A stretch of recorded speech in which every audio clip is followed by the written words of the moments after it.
নারীকে বলো বন্ধু, ও যেন কোনোভাবে ওর সৌন্দর্য প্রকাশ না করে, না শরীরের সৌন্দর্য না পোশাকের সৌন্দর্য। নারীর সবই সুন্দর, নারীর হাসিও সুন্দর, নারীর দেহও সুন্দর, নারীর পোশাকও সুন্দর, নারীর কাপড়ও সুন্দর, নারীর সবই আকর্ষণীয়।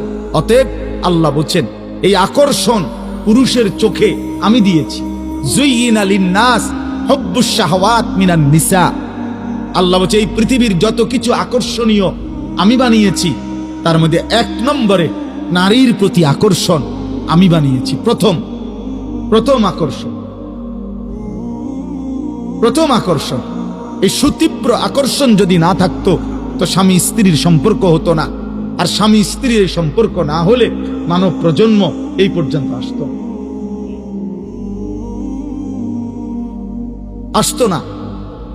এই জন্য আল্লাহ তাআলা বলছেন নারীর প্রতি আন্তরিকতা, আগ্রহ, আকর্ষণ এটা আমি দিছি,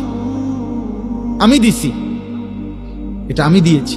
অতএব আমি এটাকে নিয়ন্ত্রণ করতে বলেছি, আমি হুকুম করেছি, আমি দিলাম, আমি নিয়ন্ত্রণ করতে বলি। রাত গভীরে আমি আমার এই প্রথম কথা বললাম, চোখ হেফাজত করেন, নজর হেফাজত করেন।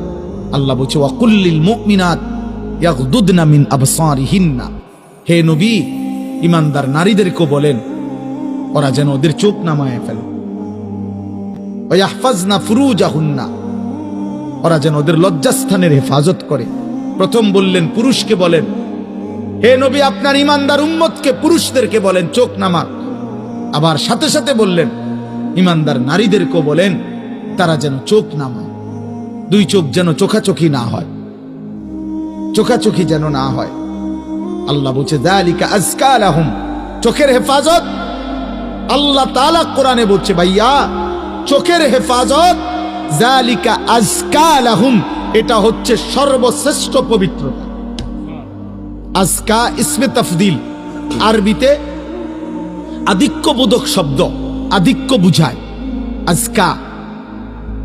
আল্লাহ বলছে চোখের হেফাজত পবিত্রতার চূড়ান্ত সীমা, পবিত্রতার চূড়ান্ত।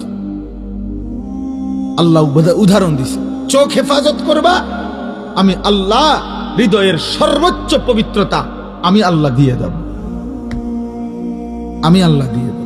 চোখের হেফাজত আল্লাহর ওয়াদা এটা। আল্লাহ কোরআনে বলছেন ওয়ালা ইউবদিনা যিনাতাহুন্না ইল্লা মা যাহারা মিনহা।